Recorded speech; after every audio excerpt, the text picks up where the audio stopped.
Selamat datang di konten pertama saya, yaitu ini yang beneran konten ya, maksudnya yang langsung ke isinya, bukan disclaimer atau introduction perkenalan.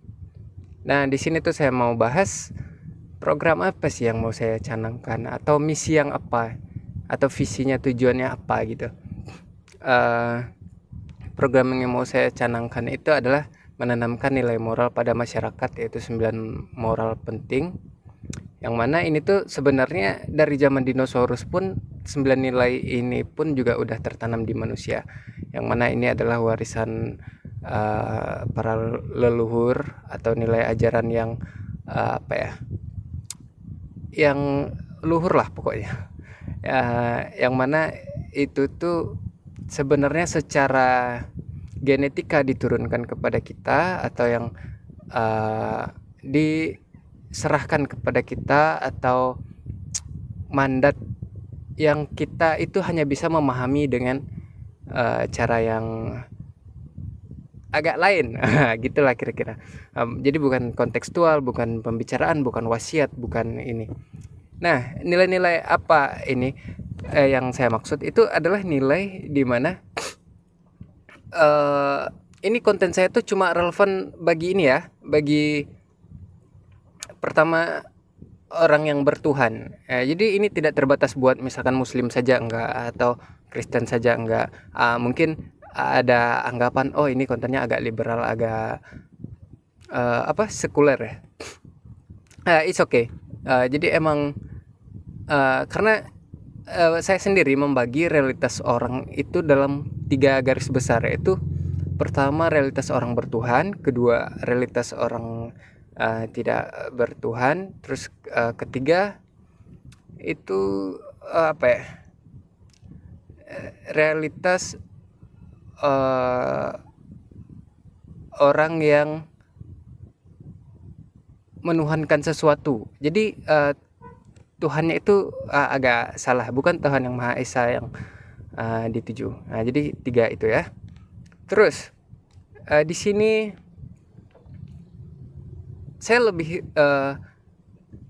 tertarik ngebahasnya dalam terminologi moksa. Moksa atau kesadaran universal pada diri manusia, atau lebih istilahnya kayak cakra dalam diri kita. Jadi kayak Nikola Tesla tuh pernah berkata bahwa fokuslah terhadap energi, frekuensi, dan getaran. Nah, maka Anda bisa apa namanya, menemukan kunci alam semesta gitu.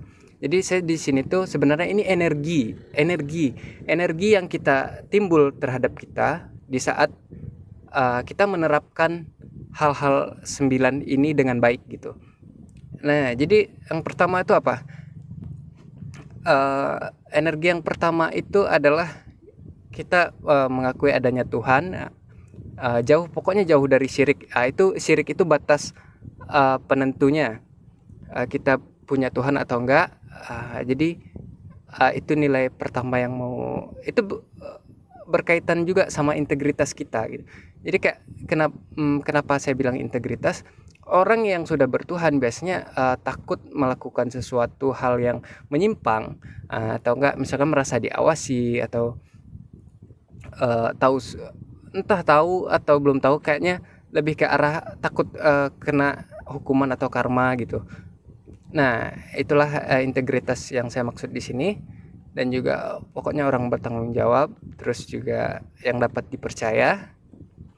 Nah, itu nilai pertama. Jadi nanti topik yang seputar level kesadaran 1, atau saya bilangnya level kesadaran ya. Jadi kayak 1 sampai 9 itu semacam level.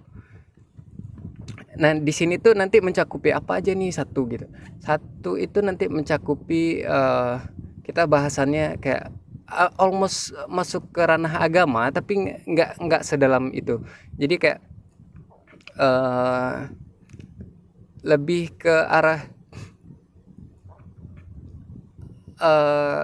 budaya. Ya, budaya aja kita ngebahasnya. Jadi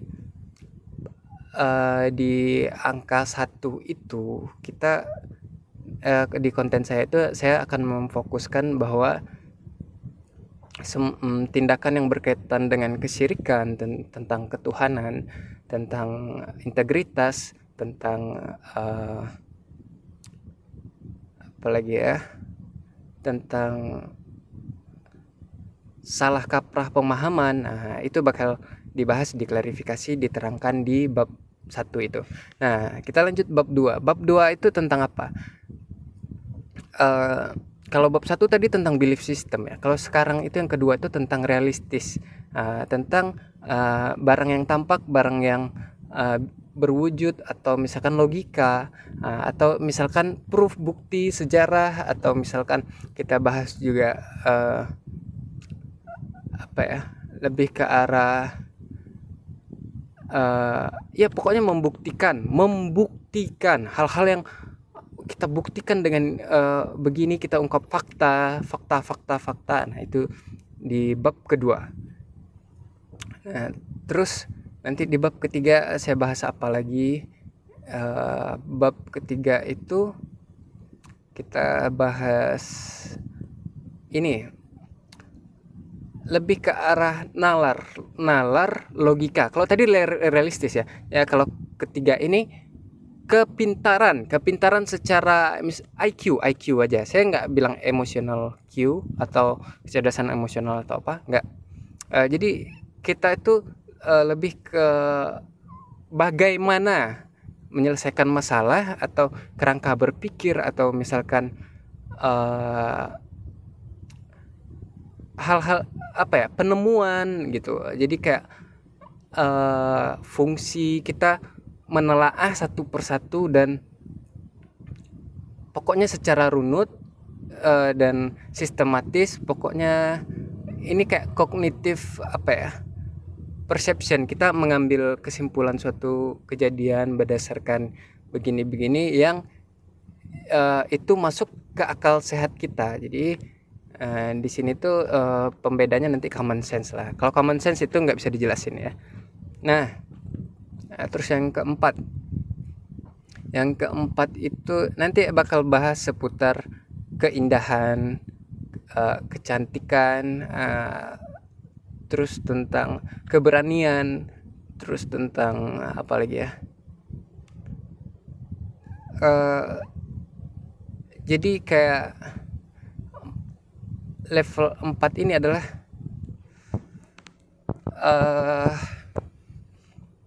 apa ya, dimana sesuatu yang susah terjelaskan yang coba kita urai. Ini yang susah-susah nih. Misalkan kayak gini, suatu dinasti kerajaan atau peradaban itu bisa hancur karena wanita. Kenapa wanita gitu bisa menghancurkan dinasti atau kerajaan atau apa, atau yang bersifat apa ya, yang bersifat pengguluan. Pengguluan ini kayak pembodohan, atau misalkan psikologi. Jadi psikologi hack, hal-hal yang berbau itu nanti kita bahas di bab 4. Okay. Nah, terus di bab 5 ini saya akan bahas seputar misalkan kepahlawanan atau misalkan kepedulian, ke kasih sayang gitu, atau bahkan percintaan nanti dibahas di bab ini, bab 5. Terus di bab 6 ini nanti kita bahas seputar sumber-sumber atau seputar nalar praktis. Nah, ini sebenarnya yang kayak pembawaan saya banget, karena di sini tuh lebih ke arah hal-hal berbau filsafat ya. Hal-hal yang berbau sumber yang mana bisa kita kait-kaitkan, menjelaskan suatu peristiwa, hal, tokoh, sosok atau apa berdasarkan hal yang bijak gitu. Jadi kita di sini coba mengambil kesimpulan, mencoba mengomentari dengan style cara yang kayak gini. Dan nanti konten apapun yang entah itu viral atau entah itu yang lagi hype di YouTube atau apa, kita misalkan yang berbau filsafat, kita bahas di bab 6 ini. Oke. Terus kita masuk ke bab 7. Bab 7 ini nanti kita bakal bahas yang mana itu seputar realitas orang yang apa ya, kayak sistem yang mana itu ada penghegemonian, itu ada yang di atas, ada yang di bawah, strata itu kita bisa bahas keluarga, kita bisa bahas pemerintahan, kita bisa bahas kerajaan, kita bisa bahas apa ya, bahkan ketuhanan gitu. Jadi ini tuh kayak ngebahas suatu posisi-posisi yang mana itu faedahnya atau esensinya buat kita bagaimana, dan kita harus meresponnya bagaimana, itu bakal dijelaskan di bab 7 ini. Jadi bab 7 ini kayak lebih nanti ngebahas seputar egaliter, kesamaan hak, kesamaan kewajiban atau tanggung jawab. Nanti bahas-bahasnya di bab 7 itu. Nah, terus di bab 8. Bab 8 ini nanti kita akan bahas seputar. Nah, ini kayaknya yang paling ringan ya. Karena kenapa saya bilang paling ringan? Ini kayak bahasa kuantum yang mana itu tuh lebih ke arah entertain. Jadi kayak bahasa universal yang kita bisa pahami, orang-orang ini maksudnya apa loh. Jadi kayak di bab ke-8 ini itu kayak mengambil makna dari umumnya tingkah laku atau kita hal-hal yang berbau sarkas, terus kita mengartikan, kita jelaskan, kita interpretasikan di sana nanti.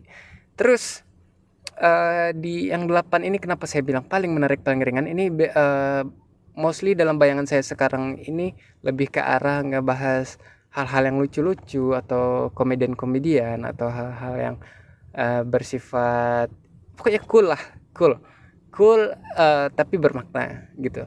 Pokoknya konten-konten saya tuh saya nggak mau lepas dari hal yang tidak bermakna. Jadi emang saya fokuskan ke maknanya ini. Nah, kira-kira kayak gitu. Terus di bab ke-9. Di bab ke-9 ini saya akan bahas ini seputar ranah apa ya? Lebih ke arah global dan fenomena yang lebih bersifat interpretasi yang agak jauh dari apa yang bisa dijelaskan. Kalau tadi kan misal yang di bab 6 itu yang sulit kita jelaskan. Kalau ini itu lebih ke arah ngebaca tanda-tanda atau ngebaca sinyal atau simbol atau identitas atau hubungan kita ke hal-hal yang gaib, halus, atau bahkan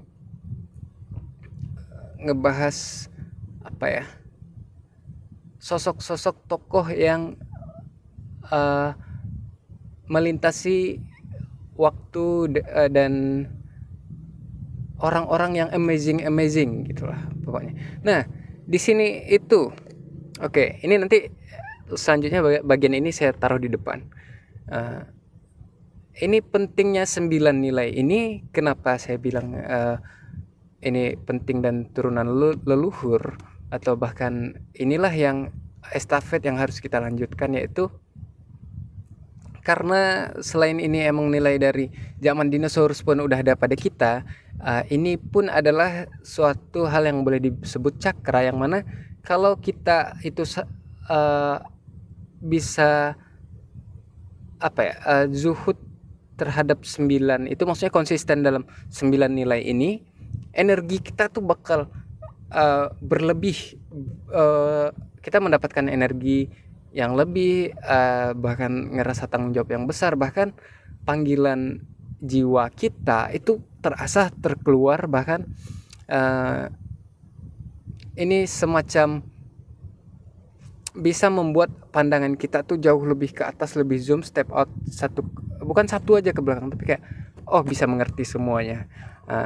Kira-kira begitu. Nah, dan ini juga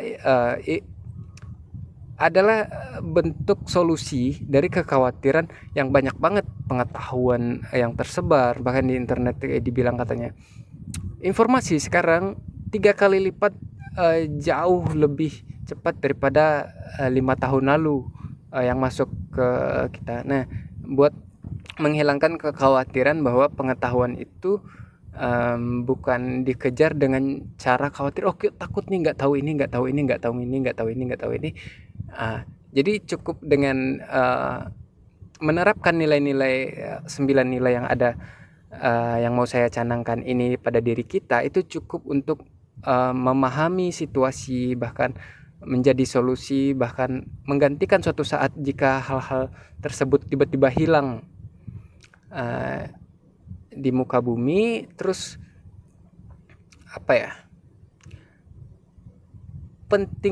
pentingnya 9 nilai ini itu karena ini adalah bentuk realitas orang-orang. Jadi orang-orang tuh sebenarnya realitasnya masing-masing di setiap level itu ya beda-beda lah pokoknya.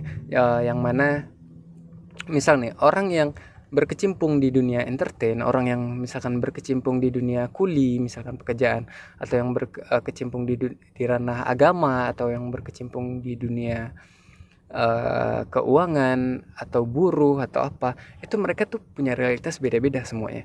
Nah, bagaimana cara bukan hanya menyatukan ya, tapi kayak menjelaskan situasinya itu bagaimana.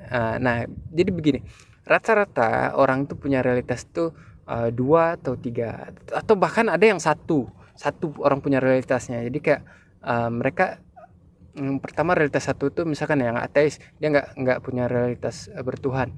Jadi di level 1 aja dia udah gagal, walaupun di kadar level yang lain mereka punya tapi sedikit.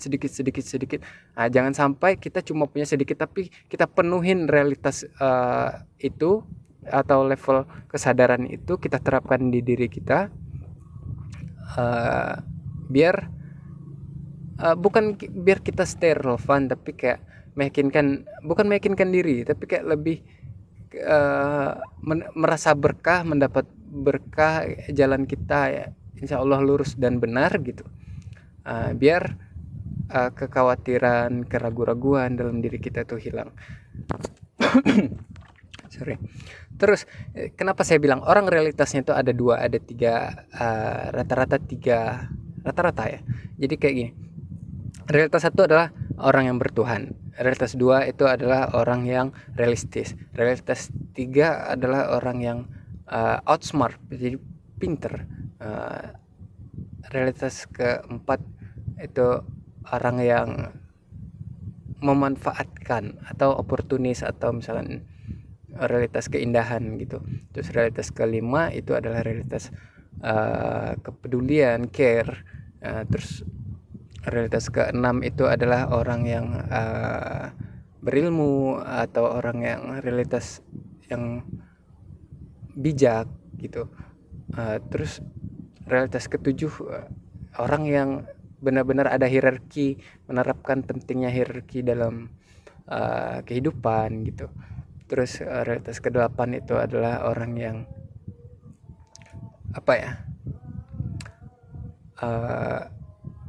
orang-orang yang sangat paham terhadap situasi tapi doing nothing gitu. Atau realitas orang yang terjadi biarlah terjadi gitu. Terus realitas ke-9 itu adalah orang yang bertanggung jawab untuk sesuatu hal yang besar gitu. Terus ini tuh pengelompokan 9 realitas ini secara umum itu pengelompokan diri saya sendiri, bukan pengelompokan dari apa pelajaran yang ada, karena saya tidak mau menambah-nambah terminologi yang menyusahkan diri kita, atau karena ilmu pengetahuan itu udah banyak kan, Jadi kira-kira kayak gitu. Tunggu dulu guys. Terus eh apa ya?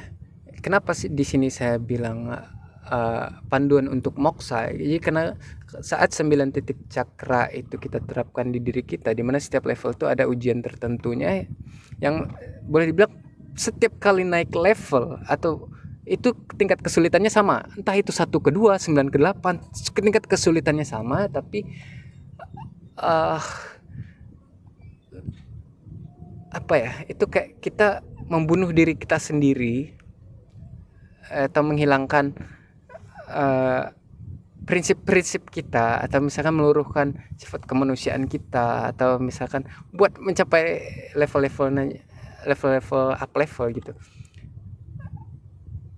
Jadi pokoknya tingkat kesulitannya tinggi lah. Oke, ini video lanjutan ya, pembagian tambahan penjelasan ya. Kenapa saya bilang di setiap level realitas orang itu 1 sampai 9 itu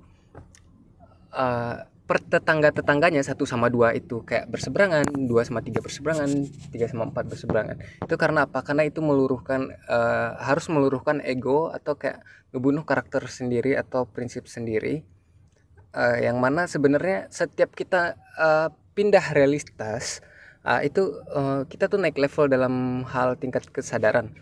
Nah, saya coba kasih contoh dalam case yang spesifik ya. Misal kita sama istri kita di kapal Titanic, istri kita mengandung nih anak. Terus kapal Titanicnya hancur, terus istri kita terombang-ambing tapi masih hidup, kita masih bisa ngeliat dia hidup, cuman ya kritis lah. Terus kalau kita bawakan ke ambil contoh 9 realitas si suami tadi atau cowok tadi, itu begini. Realitas pertama adalah orang yang bertuhan atau belief sistemnya kuat. Dia menggantungkan semuanya hanya ke Tuhan. Jadi kayak dia akan mengambil action atau tindakan yang bakal dia ambil adalah mendoakan biar selamat gitu. Karena everything is about God's story tanpa melibatkan dia. Jadi ada keterpisahan antara dia dan Tuhan. Terus yang kedua itu dia prinsipnya itu materialistis, maksudnya melihat hal yang secara apa yang ada. Nah, apa yang ada, istrinya misalkan terombang-ambing, dia tahu dia harus ambil action. Jadi dia di sini bukan actionless, tapi kayak dia tahu harus mengambil action. Sekedar pertimbangannya observasi. Terus yang ketiga itu tunggu, yang kedua tadi tuh kayak dia kayak meniadakan Tuhan. Maksudnya bukan meniadakan Tuhan ya, maksudnya dia nggak berharap ke Tuhan lagi, dia nggak mikirin Tuhan sama sekali malah. Terus makanya dia hanya mengobserv agak jauh dia dari Tuhan, jadi dia belum tahu. Terus yang ketiga itu dia bukan mengobserv semuanya secara menyeluruh gitu, enggak, tapi dia mempertimbangkan outcome dan cara kerjanya yang lebih realistis. Misalkan saya nyelam nih, ini realitas orang ketiga, bisa kemungkinan terselamatkan 2 nyawa. Nah, dia memikirkan itu, jadi dia tahu kalau 2 nyawa lebih penting daripada 1 nyawa, misalkan dia bisa mati. Oke. Cuma dia juga mempertimbangkan obstacle atau rintangannya. Jadi kalau rintangannya misalkan es beku dingin di kutub itu, dia mungkin ambil action. Pertimbangkan, kita coba dulu, kita coba walaupun ada kecil kemungkinan kita coba. Nah, dia coba tapi di tengah jalan dia balik, nggak jadi selamatin. Jadi intinya 1, 2, 3 tuh nggak selamatin. Pokoknya yang kedua tuh kayak panik-panik aja gitu. Terus yang ketiga itu nyelamatin tapi nanggung. Terus yang ketiga itu kenapa saya bilang berlawanan sama 2, itu adalah karena gini. 2 itu dia tahu harus mengambil action, pentingnya mengambil action tuh tahu banget. Jadi dia sadar akan kepentingan itu. Sedangkan ketiga itu dia mentiadakan kepentingan itu, tapi membuat itu lebih realistis. Jadi kayak walaupun ada kemungkinannya 1% selamatin berdua ini, dia ambil realistis, tapi kan jadinya bisa mati tiga-tiganya katanya. Gitu. Terus di realitas keempat ini dia tanpa pertimbangan. Kalau tadi kan realitas ketiga tuh full of pertimbangan. Ya, kalau keempat tuh nggak pertimbangan sama sekali. Dia cuma ngelihat, oh ada wanita. Jangankan istrinya, orang lain pun bakal diselamatkan sama dia. Nah itu kira-kira kayak gitu realitas keempat. Karena di sini tuh dia tidak apa ya, tidak menye-menye, dia langsung coba selamatin, emang jiwa rela berkorban gitu. Terus pokoknya yang dia ambil itu nilai dari realitas keempat itu adalah kebaikan. Nah, kebaikan. Nah, terus di realitas kelima ini dia lebih ke arah dia menyelamatkan karena itu istrinya gitu. Jadi karena dia sayang gitu. Jadi kalau si realitas keempat tadi menyelamatkan siapa aja, kebaikan, yang penting kita baik sama orang. Tapi kalau ini lebih ke arah baik ke istrinya. Dia selamatin,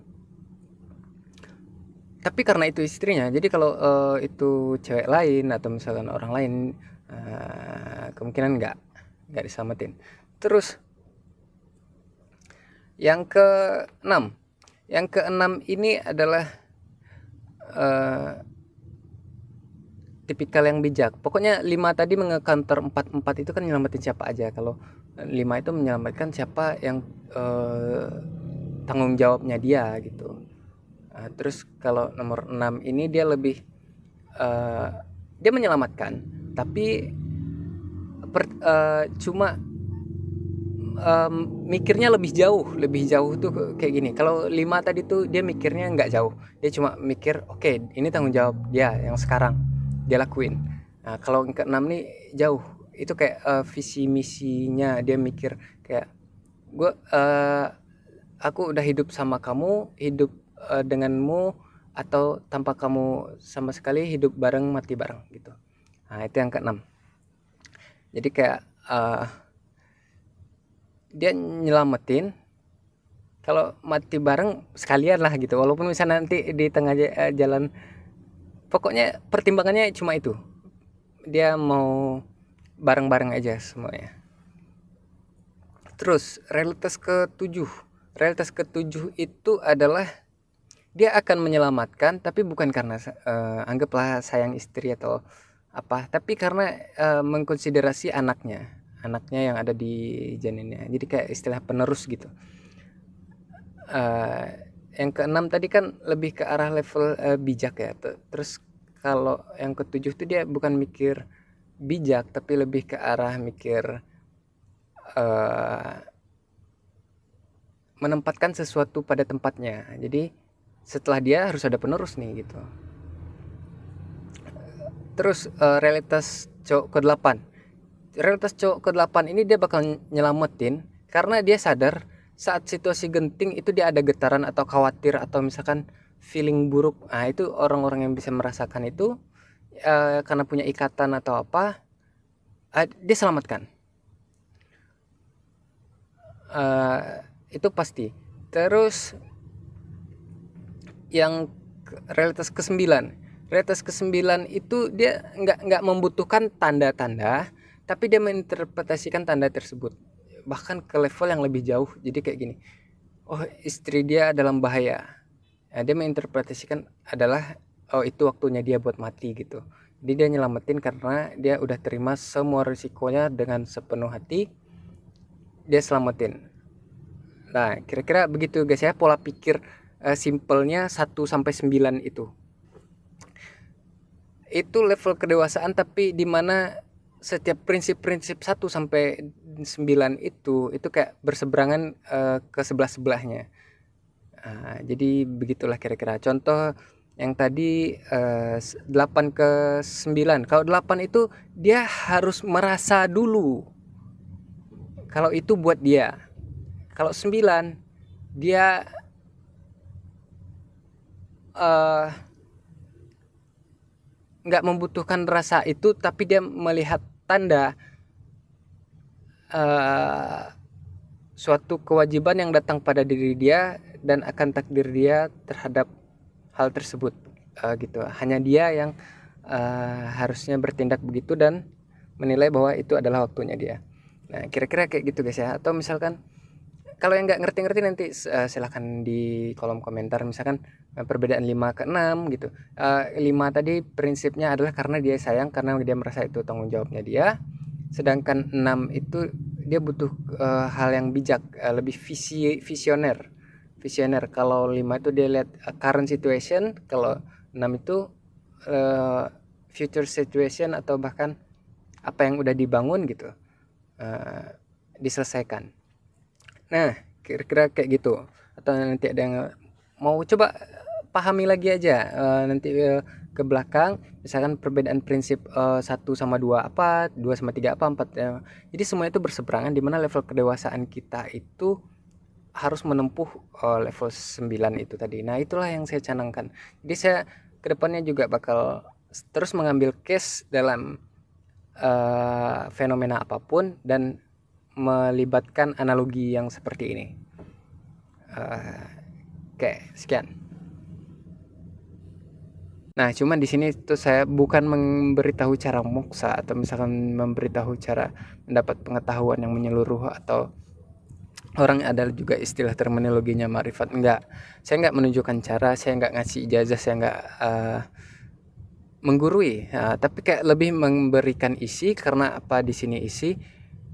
Karena untuk mendapatkan kerangka atau alur itu kayak semacam takdir.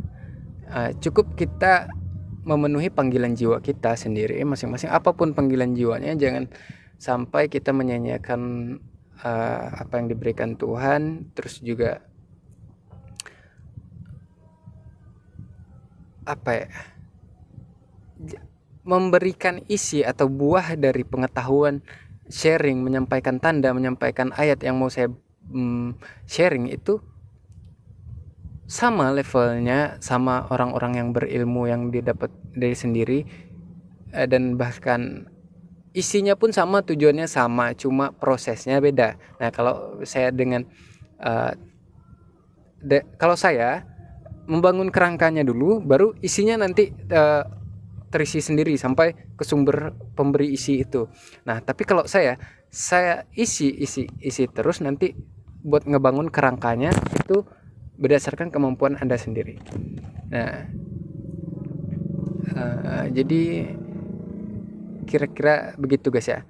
Itu tuh adalah ilmu yang mana orang-orang besar pun kalau dia udah stuck atau misalkan di level udah aja apa ya, menaklukkan sesuatu, nanti ujung-ujungnya mau dia dari anggaplah industri manapun, realitas manapun, atau bahkan bidang manapun, nanti ujung-ujungnya mereka akan balik ke nilai-nilai dasar yang ada pada manusia. Nah, jadi ini ilmu kemanusiaan yang mau saya sebar, tingkat kesadaran kasualitas yang tinggi buat masyarakat. Terus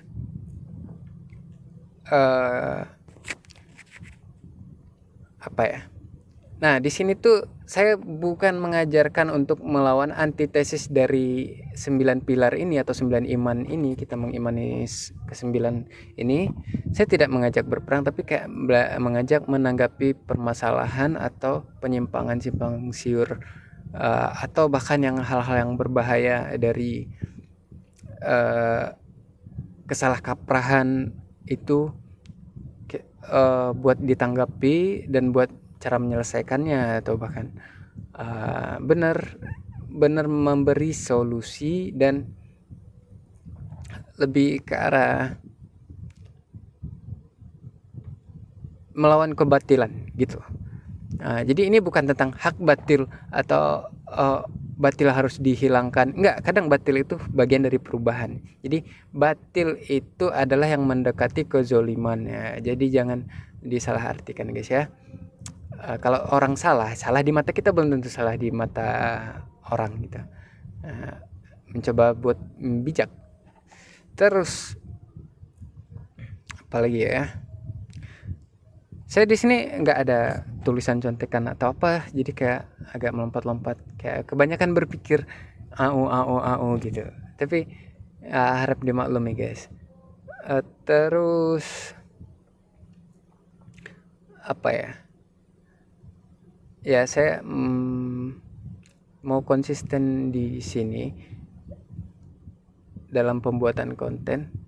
Terus juga ciri-ciri saya nanti, saya bakal banyak menyesatkan orang ke jalan yang benar. Kira-kira begitu. Jadi emang kayak filosof tuh umumnya menyesatkan orang atau membuka mata. Terus apalagi ya, tarot nanti ini juga bahasannya nggak seputar hal-hal yang serius doang. Saya nggak selalu serius. Nanti bakal kita nyinggung-nyinggung realitas orang yang mana kita stay related dengan topiknya. Misalkan topiknya tentang seputar game, seputar politik, seputar hiburan, pokoknya menyinggung kesana sini. Terus juga nggak tahu lah, saya sebenarnya orangnya nggak lucu-lucu amat, cuman kayak saya mau menghibur, pokoknya nggak mau mengecewakan kalian semua. Pokoknya lebih ke arah ngajak nonton bareng sama saya. Kita nanti ulas-ulas video-video atau kasus-kasus tertentu, nonton bareng sama saya. Reaksi-reaksi yang atau lah lebih ke arah biar nggak hilang ini aja, biar nggak hilang arah. Saya kira di pengenalan ilmu 9 pilar yang mau saya tanamkan ini sekian dulu guys ya. Nanti saya mau bikin satu video yang lebih dalam lagi tentang 9 nilai ini satu persatu. Habis itu baru kita fokus di video short atau konten yang related. Oke, sekian dari saya. Wabillahi taufiq wal hidayah. Wassalamualaikum warahmatullahi wabarakatuh.